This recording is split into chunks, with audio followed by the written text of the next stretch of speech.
Very good morning student. मैं doctor Prashant Khare, department of economics, Tata college Chaibasa से। Hopefully आप लोगों का समर वेकेशन काफ़ी अच्छा गया होगा। सभी लोग घर पर होंगे, सेफ होंगे और इस समय अपने स्टडीज़ को कंटिन्यू करते होंगे।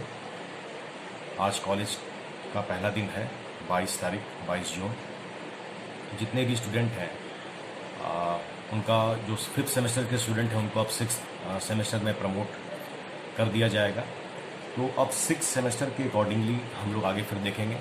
तो आज के इस वीडियो में मैं सेमेस्टर 6 की बात करूंगा। सेमेस्टर 6 में कंपलसरी पेपर है हिस्ट्री ऑफ इकोनॉमिक थॉट, जिसमें आपका पेपर नंबर है 13, यानी सेमेस्टर 6 में history of economic thought paper number 13 होगा और पेपर कोड होगा ECC 601। इसमें 2 यूनिट है, जिसमें यूनिट 2 मैं पढ़ाया करता हूँ। यूनिट 2 में हम लोग देखेंगे मॉडर्न इकोनॉमिक आइडियाज़। सबसे पहले हम लोग सिलेबस से एक बार रूबरू हो रहे हैं। सिलेबस में हमें क्या क्या देखना है। तो आपके सिलेबस में सबसे पहला टॉपिक जो रहेगा मॉडर्न इकोनॉमिक आइडियाज़ में, वो रहेगा दादा भाई नौरोजी। उसके बाद महादेव गोविंद राणा डे। उसके बाद आप देखेंगे economic ideas of Gandhi ji, जिसमें आप देखेंगे विलेज, स्वदेशी, place of machine and labour, cottage industries and trusteeship यानी न्यासवाद। तो इन सभी बातों का हम लोग विस्तार से चर्चा करेंगे। एग्जामिनेशन के मोड के बारे में मैं कुछ आपको बता दूं। आपका एग्जामिनेशन का मोड कोविड-19 के चलते UGC ने एक न्यू गाइडलाइन तैयार किया है, जिसके तहत अब जो भी एग्जामिनेशन आपके होंगे वो 3 घंटा की जगह पर आपके सिर्फ 2 घंटे के एग्जामिनेशन होंगे। CBCS मोड में हम लोग चल रहे थे। Group A, group B, group C। Group A में मल्टीपल चॉइस क्वेश्चन थे, ग्रुप B में शॉर्ट टाइप आंसर थे, ग्रुप C में लॉन्ग टाइप आंसर थे। मोड आपका वही होगा, सिर्फ क्वेश्चन की संख्या घट जाएगी। ग्रुप A में तो 10 क्वेश्चन होंगे ही होंगे, लेकिन ग्रुप B में कुछ क्वेश्चन की संख्या घट जाएगी। पहले आप 4 किया करते थे, अब उससे कुछ कम करेंगे। पहले आप 2 किया करते थे, उससे आप कुछ कम करेंगे। इस तरह से आपका 2 घंटे में एग्जामिनेशन कंडक्ट होगा। तो प्रीवियस सेमेस्टर में भी ऑलरेडी जब हमारा कॉलेज खुला था, कॉलेज में ही हम लोग अपना हिस्ट्री ऑफ इकोनॉमिक थॉट का सिलेबस कवर अप कर चुके थे। सेमेस्टर 5th के स्पेशलाइजेशन पेपर को भी मैंने कवर अप कर दिया था, लेकिन फिर भी हम लोग कुछ कंटेंट PDF फाइल के थ्रू, वीडियोस के थ्रू देखें। इस बार हम लोग सेमेस्टर 6 में मैं आपको PDF फाइल भी दे रहा हूँ, ये वीडियो भी दूंगा। इस वीडियो में हम लोग चर्चा करेंगे सबसे पहला टॉपिक दादा भाई नौरोजी के बारे में। दादा भाई नौरोजी से जो प्रश्न पूछे जाएंगे वो क्वेश्चन आपसे इस तरह से रहेगा, दादा भाई नौरोजी के आर्थिक विचारों की व्याख्या करें। तो सबसे पहले इंट्रोडक्शन में मैं आपके लिए सुटेबल नोट्स बनाया हूँ। नोट्स के अकॉर्डिंगली हम लोग देखेंगे ताकि समझने में आपको सहूलियत हो, क्योंकि बहुत सारे स्टूडेंट का शिकायत है कि वीडियोस बहुत लंबा ना हो, PDF फाइल बहुत लंबा ना हो, क्योंकि उनका डेटा भी खर्च होता है। तो इस चीज़ को मैं ध्यान में रखकर इस बार प्रयास कर रहा हूँ। तो हम लोग चलते हैं, सबसे पहले इस क्वेश्चन की चर्चा करते हैं। अगर आपसे ये प्रश्न पूछा जाए दादा भाई नौरोजी के आर्थिक विचारों की व्याख्या करें, तो आप किस तरह से इसका आंसर देंगे। आप इंट्रोडक्शन में ऐसे लिखेंगे, दादा भाई नौरोजी का जन्म 4 सितंबर 1825 को मुंबई के गरीब पारसी परिवार में हुआ था। पिता की मृत्यु के बाद पूरे परिवार का भार उनकी माताजी के ऊपर था। नौरोजी जी की प्रारंभिक शिक्षा निःशुल्क नेटिव एजुकेशन सोसाइटी के द्वारा संचालित हुई, जो मुंबई में थी।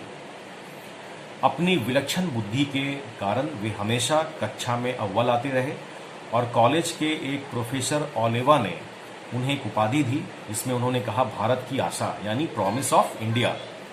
वो दादा भाई नौरोजी को कहा करते थे। सन 1856 में 1856 में लंदन के कॉलेज में दादा भाई नौरोजी एक अध्यापक के रूप में नियुक्त हुए और 10 वर्षों तक उसी कॉलेज में वे पढ़ाते रहे। लंदन में रहकर उन्होंने लंदन इंडियन सोसाइटी की स्थापना की।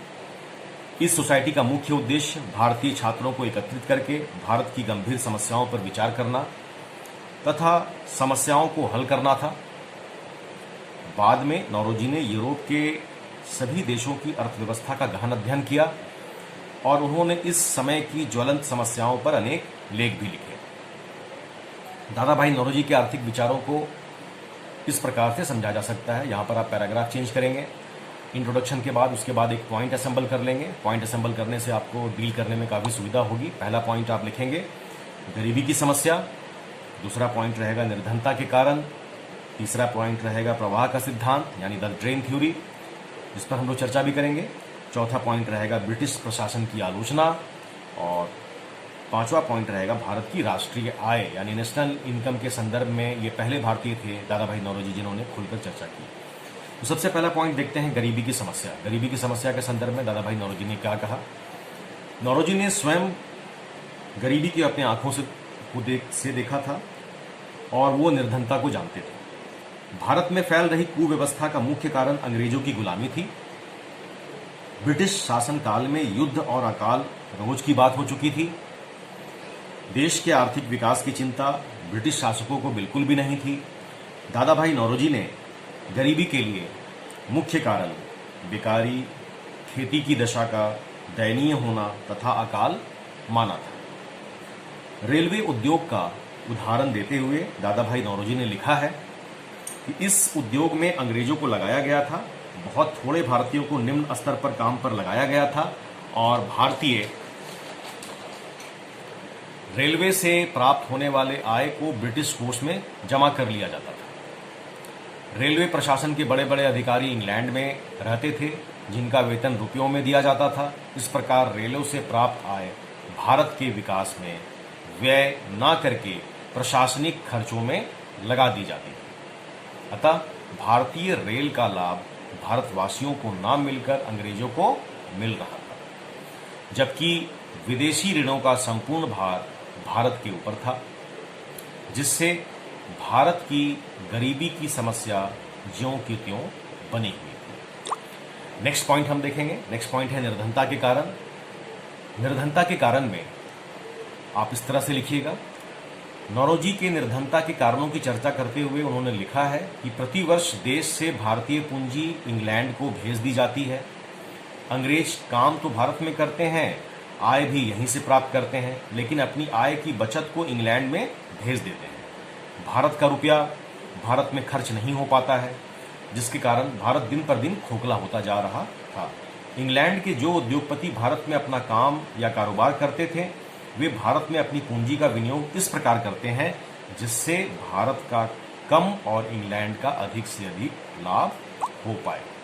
इस प्रकार उस समय की आर्थिक एवं राजनीतिक परिस्थितियों के कारण भारत में बहुत ही बड़े पैमाने पर निर्धनता व्याप्त थी या पाई जाती थी। नेक्स्ट पॉइंट प्रवाह का सिद्धांत, ड्रेन थ्योरी, काफ़ी इंपॉर्टेंट टॉपिक है। ये क्वेश्चन ग्रुप बी में भी आपसे पूछा जा सकता है, जो बाद में हम लोग डिस्कशन करेंगे। सबसे पहले देखेंगे प्रवाह का सिद्धांत। इस संदर्भ में क्या कहा, आप उसको ऐसे लिखेंगे। द ड्रेन थ्योरी यानी निष्कासन का सिद्धांत उनकी पुस्तक का केंद्र बिंदु था। उनके अनुसार देश के नागरिकों तथा उद्योग धंधों पर भारी करारोपण करके जो आय प्राप्त की जा सकती थी, वे उस आय को इंग्लैंड भेज देते थे। यदि अंग्रेज उस रुपए को भारत के निर्माण में लगाते तो उससे देश का नवनिर्माण होता, देश में धन का प्रवाह फैलता और देश का धन विदेश में जाने से रुक जाता। इस क्रिया से देश की आर्थिक क्रियाएं प्रोत्साहित होने लगती और देश की समृद्धि भी बढ़ती, लेकिन अंग्रेजों ने ऐसा नहीं किया। दादा भाई नौरोजी के अनुसार स्वदेश से विदेश को धन के प्रवाह से दो प्रकार की हानियां हो रही थी। पहली क्या थी, देश में निरंतर पूंजी की कमी हो रही थी। दूसरा क्या था, उद्योग धंधों के विकास का अवरुद्ध हो जाना।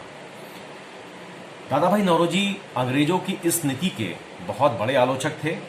उनका उद्देश्य जिनका उद्देश्य भारत का शोषण करना था अंग्रेजों का। अतः नौरोजी भारत के लिए ऐसे व्यवस्था को लागू करना चाहते थे जिससे देश की आय का उपयोग देश में ही किया जा सके, यानी वो अपने देश के धन को बाहर जाने से रोकना चाहते थे। इस संदर्भ में उन्होंने ड्रेन थ्योरी को बताया, समझाया, लोगों के सामने में अपने सरल शब्दों से लोगों को समझाने का प्रयास किया।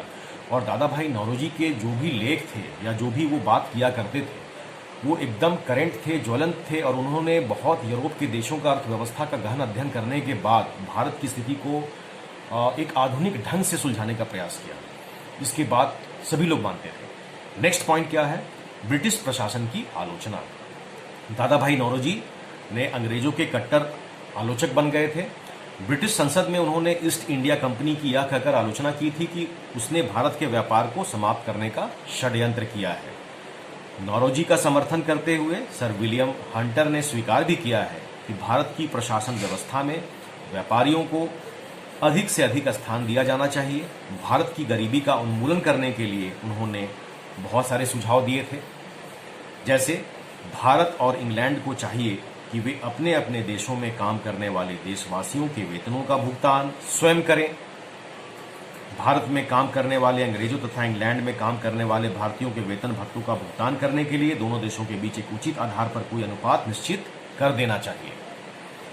अंग्रेजों को भारत में बहुत ऊंचे वेतन दिए जाते थे, अतः उनकी सेवानिवृत्ति यानी उनके रिटायरमेंट के बाद उन्हें पेंशन नहीं दी जानी चाहिए। उन्होंने इस बात पर भी जोर दिया था। उनका सुझाव था कि भारत पर समुद्री मार्ग से आक्रमण नहीं हो सकता है, अतः भारतीय नौसेना पर जो व्यय होता है उसे भारत से वसूल नहीं किया जाना चाहिए। नेक्स्ट पॉइंट हम लोग नेक्स्ट वीडियो में देखेंगे, क्योंकि डाउनलोडिंग में भी प्रॉब्लम होता है। इससे ज़्यादा कैपेसिटी नेट के थ्रू डाउनलोड होने में काफ़ी प्रॉब्लम होता है। तो हम लोग नेक्स्ट कंटेंट जो है वो नेक्स्ट वीडियो में देखेंगे। नेक्स्ट पॉइंट हमारा रहेगा भारत की राष्ट्रीय आय, यानी भारत की राष्ट्रीय आय के संदर्भ में दादा भाई नौरोजी ने क्या विचार दिया था, वो हम लोग नेक्स्ट वीडियो में देखते हैं।